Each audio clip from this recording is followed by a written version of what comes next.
سورت کا نام ہے سورت یاسین. اس کے سامنے سورت کا دعویٰ لکھ لیں: نفی شفاعت قاری.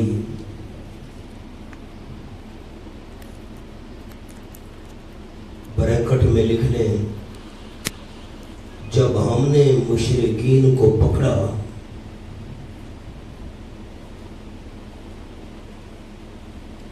تو ان کے شفاعہ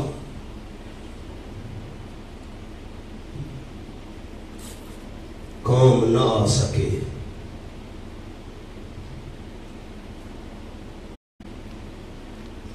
میں 4 باتیں ہر سورت کے شروع میں عرض کیا کرتا ہوں: سورت کا ربط، سورت کا دعویٰ، سورت کا خلاصہ اور سورت کے امتیازات.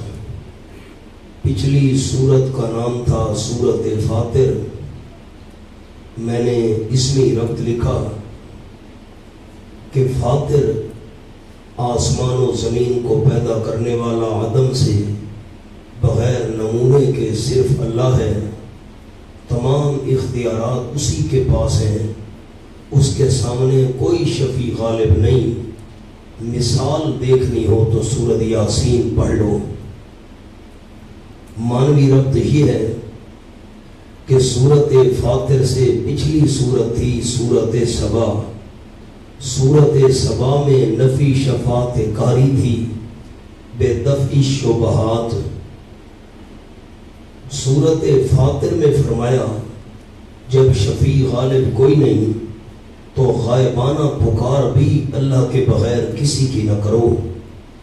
اب سورت یاسین، اس کے بعد سورت الصافات، اس کے بعد سورت صاد، اس کے بعد سورت الزمر کا کچھ حصہ یہ سورت سبا پر مرتب ہے، یعنی نفی شفاعت قاری.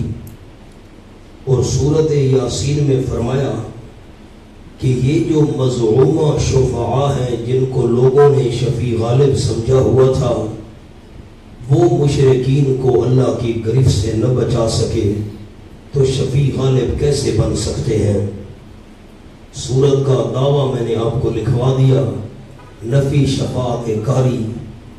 جب ہم نے مشرکین کو پکڑا تو ان کے شفعاء کام نہ آ سکے. سورت کا خلاصہ یہ ہے کہ تمہید ما ترغیب ہوگی. درمیان میں سورت کا دعویٰ ہوگا.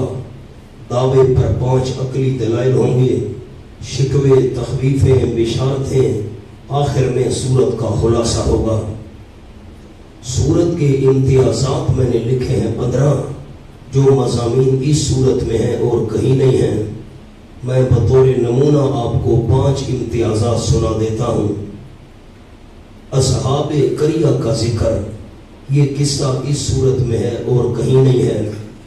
چاند کے اور جون ہونے کا ذکر، کھجور کی پتلی جھڑی کی طرح ہو جاتا ہے یہ مضمون.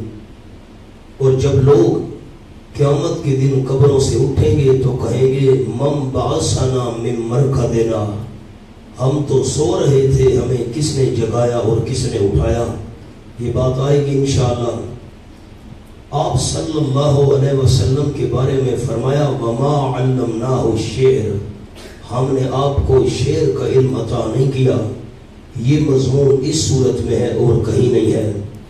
الیوم نختم علی افواہہم وتکلمنا ایدیہم، یہ مضمون اس صورت میں ہے. جب انسان مشرک قیامت میں شرک کا انکار کرے گا، اللہ منہ پر مہر لگا دے گا، ہاتھ اور پاؤں بولنے لگ جائیں گے. الم اعہد الیکم یا بنی آدم اللہ تعبدوا الشیطان. اس انداز میں یہ مضمون اسی صورت میں ہے اور کہیں نہیں ہے. یہ نمونہ آپ کو سنا دیا. مجھے سورت یاسین کا دعویٰ آپ سنا سکتے ہیں؟ نفی شفاعت قاری. سورت الفرقان دیکھیے 19واں پارہ، کوئی صفحہ کھول لیں. سورت الفرقان میں دعویٰ تھا کہ برکتیں دینے والا صرف اللہ ہے. 3 دفعہ یہ دعویٰ بیان کیا. سورۃ الفرقان کے بعد سورۃ الشعراء۔ سورۃ الفرقان میں اس دعوے پر عقلی دلائل تھے، سورۃ الشعراء میں اس دعوے پر 7 نقلی دلائل ہیں۔ سورۃ النمل میں اس دعوے کی علت بیان کی گئی، سب کچھ جاننے والا صرف اللہ، سب کچھ کرنے والا صرف اللہ، تو برکتیں دینے والا بھی صرف اللہ۔ اس پر 4 قصے بھی بیان کیے گئے۔ اس کے بعد سورۃ القصص، میرے محبوب اس مسئلہ کے بیان کرنے کی وجہ سے آپ پر امتحانات اور آزمائشیں آئیں گی، جیسے حضرت موسیٰ علیہ السلام پر آئیں، آخر کار کامیابی ان کو ملی، آخر کار کامیابی آپ کو ملے گی۔ اس کے بعد سورۃ العنکبوت، مومنو تم پر بھی اس مسئلے کی وجہ سے آزمائشیں آئیں گی۔ اس کے بعد سورۃ الروم، اگر تم اسی مسئلے پر پکے رہے کہ برکتیں دینے والا صرف اللہ ہے اور کوئی نہیں، اللہ رومیوں کی طرح تمہیں بھی غلبہ اور فتح عطا فرمائے گا۔ اس کے بعد سورۃ لقمان، جس مسئلے کی وجہ سے کامیابی ملنی ہے وہ مسئلہ اتنا اہم ہے کہ حضرت لقمان نے بیٹے کو نصیحتیں کرتے وقت سب سے سر فہرست یہی مسئلہ رکھا، یا بنی لا تشرک باللہ۔ اس کے بعد آ گئی سورۃ الف لام میم السجدہ، تھوڑا سا مضمون کا رخ تبدیل کر دیا۔ انہوں نے کہا ہم مانتے ہیں اللہ کے بغیر برکتیں دینے والا کوئی نہیں، لیکن جو ہمارے سفارشی ہیں یہ اللہ سے ہمیں برکتیں دلوا دیتے ہیں، تو اس صورت میں اس کی نفی کی گئی، ما لکم من دونہ من ولی ولا شفیع، کوئی سفارش کر کے اللہ سے برکتیں دلوانے والا بھی نہیں ہے۔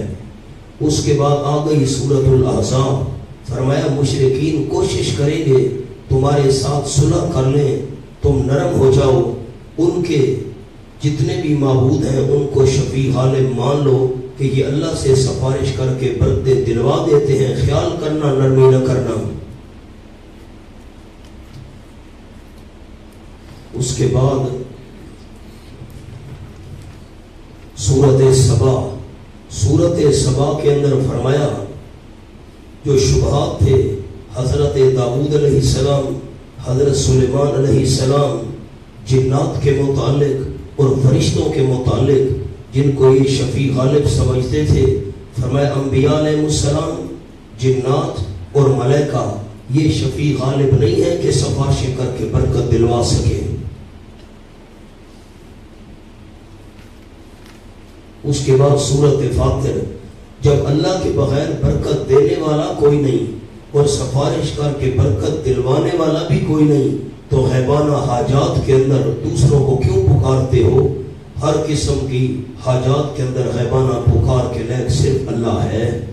اس کے بعد آ گئی سورۃ یاسین، اس میں بھی مضمون یہی چل رہا ہے، نفی شفاعت قہری، کہ کوئی سفارش کر کے اللہ سے برکتیں دلوانے والا نہیں ہے۔ اگر سفارشی واقعی ہوتے تو جب ہم نے مشرکین کو پکڑا تو ان کے سفارشی ان کے کام کیوں نہ آئے؟ بسم اللہ الرحمن الرحیم، سورۃ یاسین کا نام آیا ہے قرآن مجید کا دل۔ یہ قرآن مجید کا دل ہے، اس کو قرآن مجید کا دل کیوں کہا گیا؟ اس کی وجہ آپ لکھ لیں، شاید کبھی زندگی میں کام آئے۔ قرآن کا مقابلہ شرک سے ہے۔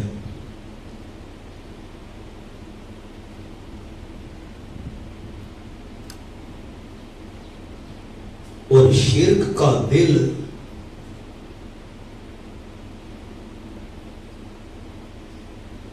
شفاعت قہریہ کا عقیدہ ہے۔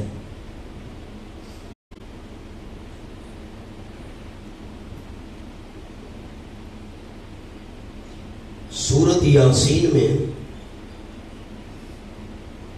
اسی عقیدہ کی تردید ہے۔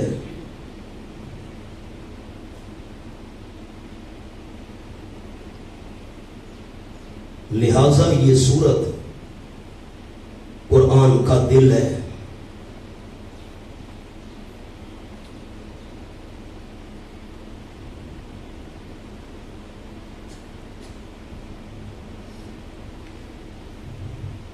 کیا جملہ عرض کیا، قرآن مجید کا مقابلہ شرک سے ہے، اور شرک کا دل کون سا عقیدہ ہے شفاعت قہریہ والا کہ یہ اللہ سے ہمارے کام کروا دیتے ہیں، اللہ ہماری سنتا نہیں، ان کی موڑتا نہیں۔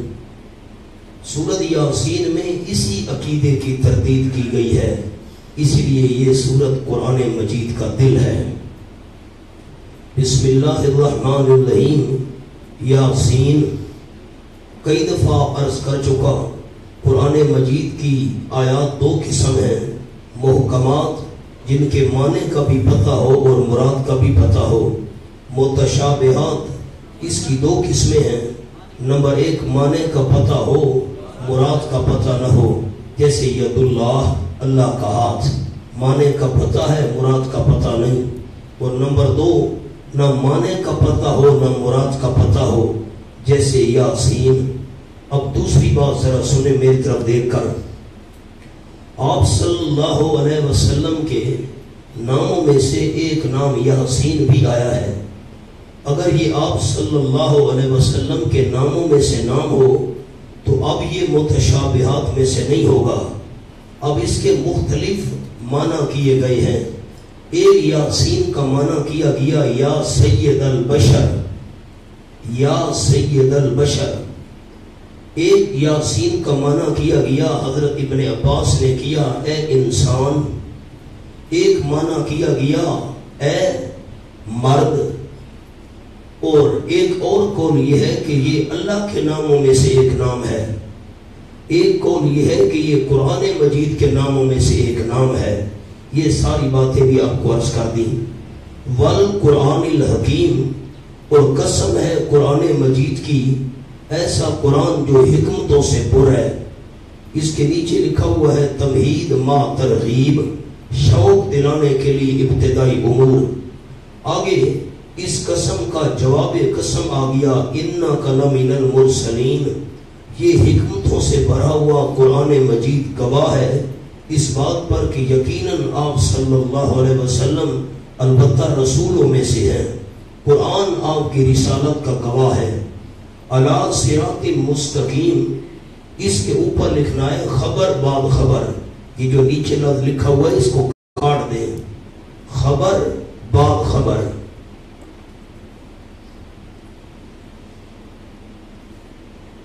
اور تنزیل العزیز الرحیم، اس کے اوپر جو لفظ لکھے ہوئے ان کو کاٹ دیں۔ لفظ یہاں پر لکھنا ہے حال از القرآن، یہ حال ہے القرآن سے۔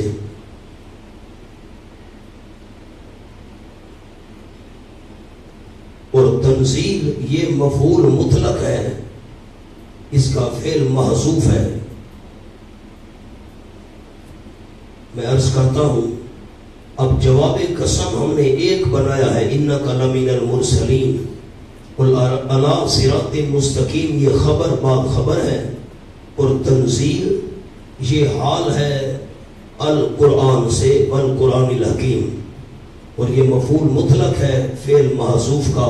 میں معنی عرض کرتا ہوں، یاسین والقرآن الحکیم۔ اب میں نے آپ کو یاسین کے کافی سارے معنی بتا دیے۔ اللہ کے ناموں میں سے ایک نام ہے، قرآن کے ناموں میں سے ایک نام ہے، اور یا سید البشر، اس کا معنی ابن عباس رضی اللہ تعالیٰ نے معنی کیا اے انسان، حضرت سعید ابن جبیر نے معنی کیا یا ایھا الرجل وغیرہ۔ انک لمن المرسلین، یقیناً آپ صلی اللہ علیہ وسلم، میں نے یہ معنی کیا یقیناً تو رسولوں میں سے ہے، نا مولانا ادب کا ہیست زیر آسماں از عرش نازک تر، نفس گم کردہ می آیت جنید و با یزیدی، یا پھونک پھونک کر قدم رکھنا ہے۔ یقیناً آپ صلی اللہ علیہ وسلم البتہ رسولوں میں سے ہیں، اور ہیں بھی علی صراط مستقیم، اوپر راستے سیدھے کے۔ تنزیل العزیز الرحیم، نزل تنزیل العزیز الرحیم۔ طرح لے کے قسم قرآن کی، کون سا قرآن؟ حالے کے اتارا گیا ہے، اتارا جانا تھوڑا تھوڑا، عزیز ذات و رحیم ذات کا، یعنی اس ذات نے اتارا۔ اب العزیز، یہ اللہ عزیز ہے برائے منکرین، اور الرحیم ہے ماننے والوں کے لیے۔ لِتُنذِرَ قَوْمًا مَّا أُنذِرَ آبَاؤُهُمْ، حکمت انزال کیوں اتارا؟ تاکہ آپ صلی اللہ علیہ وسلم ڈرائیں قومن، اس قوم کو، قومن موصوف آگے جملہ صفت، کون سی قوم؟ اچھا کس سے ڈرائیں؟ لکھا ہے عذاب خداوندی سے۔ لِتُنذِرَ پر ایک لفظ لکھا ہوا ہے اولاً، سب سے پہلے آپ نے اس قوم کو ڈرانا ہے، ورنہ سورت فرقان میں آپ پڑھ چکے، آپ سے سلم تھے لِيَكُونَ لِلْعَالَمِينَ نَذِيرًا، اور یہاں فرمایا اس قوم کو ڈرائیں جس کے آباء و اجداد نہیں ڈرائے گئے۔ اس سے مراد اولاً سب سے پہلے ان کو ڈرائیں۔ کس قوم کو؟ مَا أُنذِرَ آبَاؤُهُمْ، کہ نہیں ڈرائے گئے ان کے آباء و اجداد، باپ دادا، کسی رسول کے ذریعے۔ کئی دفعہ عرض کر چکا کہ حضرت اسماعیل علیہ السلام نے تو ڈرایا تھا، اس لیے اوپر لفظ لکھا ہوا ہے آباؤں پر، قریب کے، قریب والے باپ دادا۔ حضرت اسماعیل علیہ السلام کا زمانہ تو بہت پرانا ہے۔ فَهُمْ غَافِلُونَ، پس وہ اسی وجہ سے بے خبر ہیں، اسی وجہ سے یہ دو لفظ لکھنے ہیں تاکہ مضمون آپس کے اندر مرتبط ہو جائے۔ لِتُنذِرَ قَوْمًا مَّا أُنذِرَ آبَاؤُهُمْ، حکمت انزال کیوں قرآن پاک اتارا گیا؟ تاکہ آپ صلی اللہ علیہ وسلم ڈرائیں اولاً سب سے پہلے عذاب خدا بندی سے۔ کس کو؟ اس قوم کو، ما انذر آباؤہم، کہ نہیں ڈرائے گئے کسی رسول کے ذریعے ان کے قریبی باپ دادا، پس کسی وجہ سے ہم غافلون، وہ بے خبر ہیں، غفلت کرنے والے ہیں۔ اب لقد کے نیچے عنوان ہے زجر، ڈانٹا اللہ نے، البتہ تحقیق حق القول، ثابت ہو گئی تقدیری بات، نیچے تقدیری لکھا ہے، علی اکثرہم، ان کے اکثر لوگوں پر۔ کون سی بات ثابت ہو گئی؟ فہم لا یؤمنون، یہ القول کا بیان ہے، لقد حق القول، القول کا بیان ہے۔ کون سی بات ثابت ہو گئی؟ یہ بات، فہم لا یؤمنون، پس وہ نہیں ایمان لائیں گے۔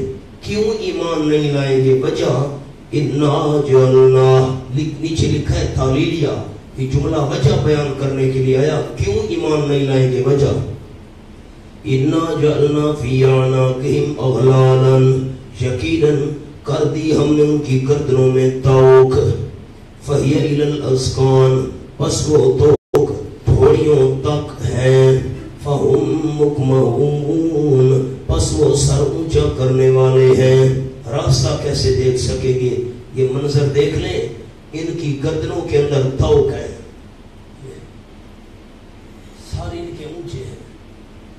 اب جب توق کی وجہ سے سر اونچا ہے،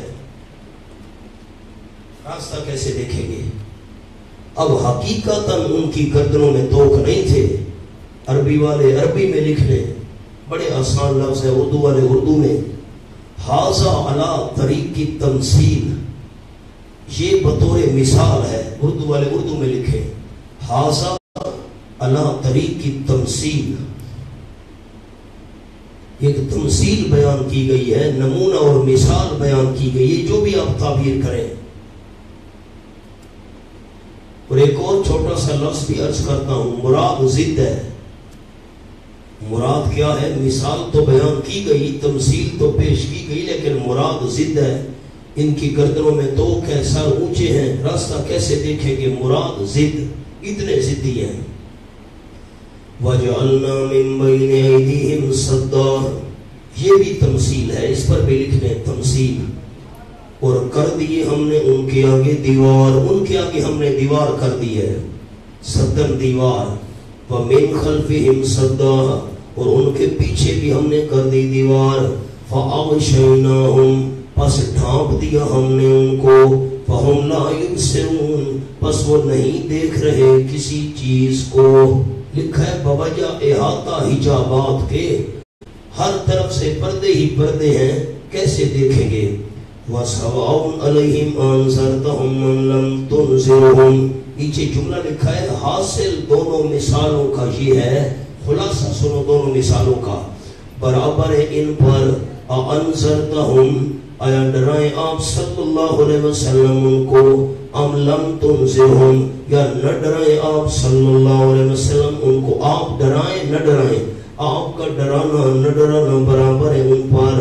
لا یؤمنون ایمان نہیں لائیں گے بوجہ مہر جباریت. کون سا لفظ عرض کیا لا یؤمنون کا؟ بوجہ مہر جباریت.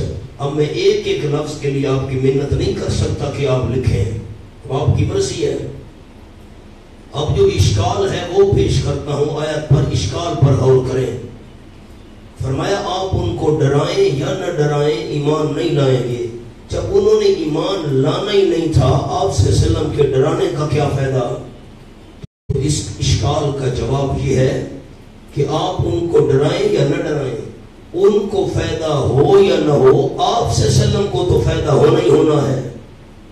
ان کو فائدہ ہو یا نہ ہو، آپ کو تو فائدہ ہونا ہی ہونا ہے کہ آپ کے درجات بلند ہوں گے، ثواب میں اضافہ ہوگا. آگے سامنے چھوٹے سے دو لفظ لکھ لیں، منذر ڈرانے والا، منذر کو فائدہ ہوگا، درجات بلند ہوں گے. اب ایک ایک لفظ میں نہیں لکھوا سکتا، اشکال میں نے پیش کر دیا. منذر کا معنی ڈرانے والا، منذر کو فائدہ ہوگا ڈرانے والے کو. انما تنذر من اتبع الذکر، بشارت پکی بات ہے میرے محبوب صلی اللہ علیہ وسلم، آپ ڈراتے ہیں اس بندے کو اتبع الذکر، صرف اس بندے کو ڈرا سکتے ہیں. کس کو؟ جو پیچھے چلا نصیحت کے. یہ پہلا وصف ہے نصیحت کے پیچھے چلنا. اور نمبر دو خشی الرحمن بالغیب، اور ڈرتا ہے رحمان سے بن دیکھے. جو نصیحت کے پیچھے چلتا ہے اللہ سے بن دیکھے ڈرتا ہے، آپ سے سلام اس کو ڈرا سکتے ہیں. کمال ہے. حالانکہ ڈراتے تو باقیوں کو بھی تھے آپ سے سلام، اس لیے چھوٹا سا لفظ اوپر لکھ لے، انذار نافع، انذار نافع. ڈراتے تو سب کو ہیں لیکن فائدہ اس کو ہوگا جو نصیحت کے پیچھے چلتا ہو، رحمان سے بن دیکھے ڈرتا ہو، فائدہ اس کو ہوگا. وَبَشِّرْهُ بِمَغْفِرَةٍ وَأَجْرٍ كَرِيمٍ. ثمرہ اولا دفع مضرت، نقصان دینے والی چیز زور. بس خوشخبری سنا دو میرے محبوب صلی اللہ علیہ وسلم اس کو، بخشش کی وَأَجْرٍ كَرِيمٍ. ثمرہ ثانیہ جلب نفع حاصل کرنا اور اجر کی جو بڑی عزت والا ہوگا. اِنَّا نَحْنُ نُحْيِي الْمَوْتَى. اس پر عنوان لکھ لیں تخویف اخروی، تخویف اخروی. اِنَّا نَحْنُ نُحْيِي الْمَوْتَى، یقیناً ہم ہی زندہ کریں گے زندوں کو ایک دن. وَنَكْتُبُ مَا اِنَّا نَحْنُ نُحْيِي الْمَوْتَى، یقیناً ہم ہی زندہ کریں گے ایک دن زندوں کو. قبر والے زندہ ہیں، اللہ زندوں کو زندہ کرے گا. عجیب بات نہیں ہے. 29واں پارہ کھولو جی، سورۃ القیامہ. یہ صفحہ ہے 1168، 1168. پہلی سطر، أَلَمْ يَكُنْ نُطْفَةً مِّن مَّنِيٍّ يُمْنَىٰ، کیا نہیں تھا انسان گندے پانی کا قطرہ منی میں سے، یمنا جو ٹپکائی جاتی ہے رحم مادر میں. ثم كان علقہ، پھر ہو گیا انسان جمع ہوا خون. فخلق، پس اللہ نے انسان بنایا. فسوا، درست اعضاء والا بنایا، راست اندام درست اعضاء والا. فجعل منہ الزوجین، پس بنایا اللہ کریم نے اس میں سے جوڑا مذکر و مؤنث کا، یعنی مذکر و مؤنث جوڑا بنایا. الیس ذالک، کیا نہیں ان صفات والا اللہ بے قادر، پوری قدرت رکھنے والا اس بات پر، الا ان یحیی الموتى، کہ دوبارہ زندہ کرے زندوں کو. کس کو؟ مردوں کو. ٹھیک ٹھیک. تیسرا پارہ، سورت کا نام ہے سورۃ البقرہ. وَإِذْ قَالَ إِبْرَاهِيمُ. صفحہ دوستوں نے کھولنا ہے 99 پہلی سطر ہے، صفحہ 99.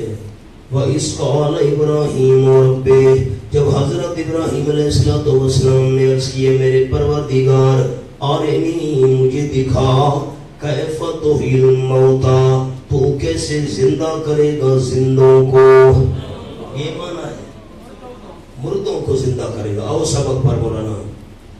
اِنَّا نَحْنُ نُحْيِي الْمَوْتَى وَنَكْتُبُ مَا قَدَّمُوا وَآثَارَهُمْ. سبحان اللہ. یقیناً ہم ہی ایک دن زندہ کریں گے مردوں کو، اور ہم لکھ رہے ہیں ما قدموا، جو انہوں نے آگے بھیجے، جو اعمال آگے بھیجے، وآثارہم، اور اثرات ان کے کاموں کے، آثارہم اثرات ان کے کاموں کے، وہ بھی ہم لکھ رہے ہیں. ان کے نشانات یعنی اثرات ان کے کاموں کے.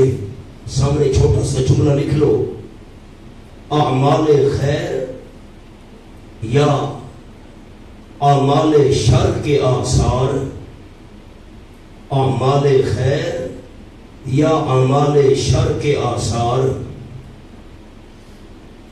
انسان اپنے پیچھے سینما چھوڑ گیا، اپنے پیچھے مسجد مدرسہ چھوڑ گیا، اچھے اعمال یا برے اعمال ہم لکھ رہے ہیں. وَكُلَّ شَيْءٍ أَحْصَيْنَاهُ فِي إِمَامٍ مُبِينٍ. ترقی صرف ان کے اعمال کی کیا تخصیص ہے، اور ہر ایک چیز احصیناہ شمار کر رکھا ہے ہم نے اس کو، فی امام مبین بیج دفتر ملائکہ کے. 3 معنی کروں گا امام مبین کے. ایک آپ کے پاس لکھا ہوا ہے دفتر ملائکہ، ہر ایک چیز ملائکہ کے دفتر میں ہم نے محفوظ کر رکھی ہے. دوسرا معنی ہر ایک چیز احصیناہ ہم نے شمار کر رکھا ہے اس کو، فی امام مبین لوح محفوظ میں.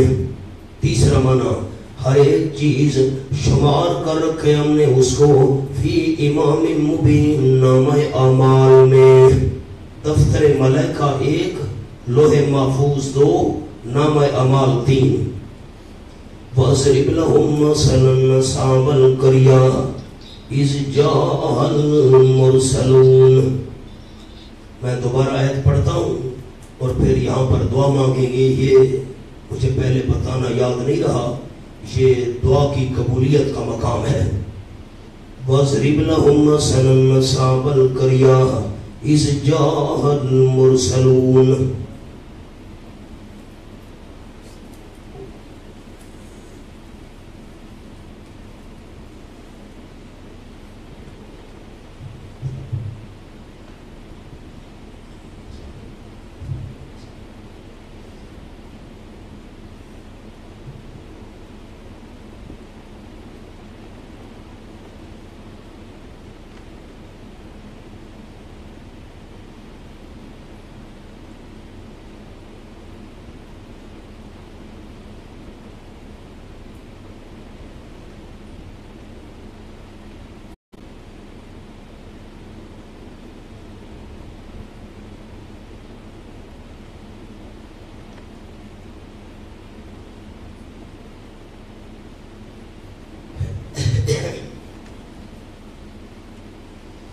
آپ کے پاس وضریب پر عنوان لکھا ہوا ہے تخفیف دنیاوی.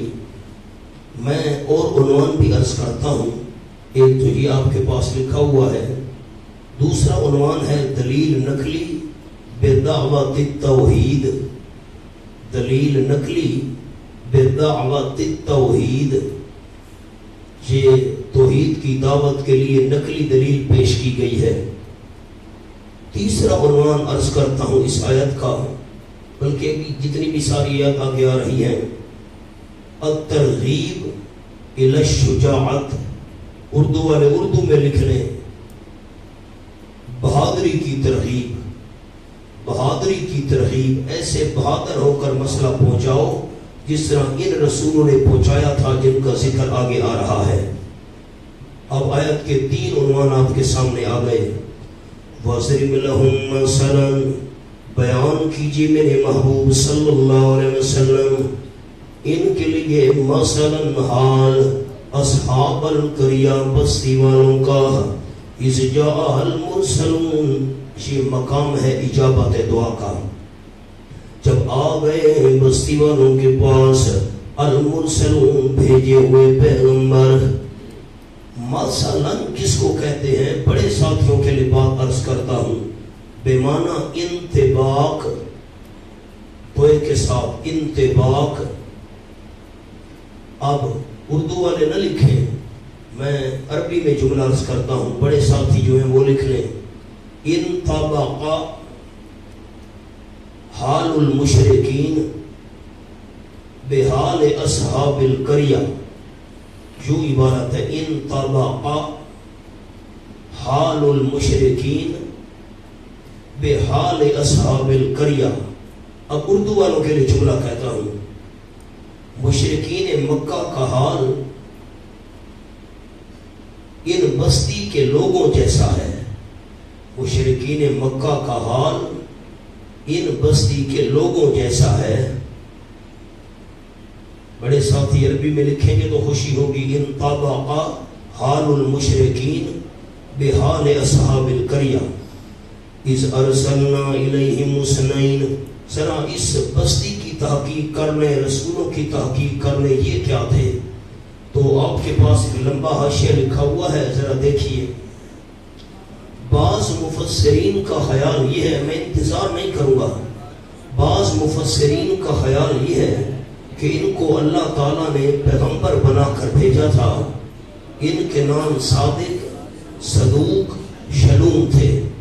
قرآن مجید سے ظاہراً بھی یہی معلوم ہوتا ہے، اور اکثر متاخرین پچھلے جو ہیں علماء اور بعض سلف، پرانے میں سے کچھ بعض سلف کا یہ خیال ہے کہ یہ عیسیٰ علیہ السلام کے بھیجے ہوئے تھے، خود رسول نہیں تھے، عیسیٰ علیہ السلام کے بھیجے ہوئے تھے۔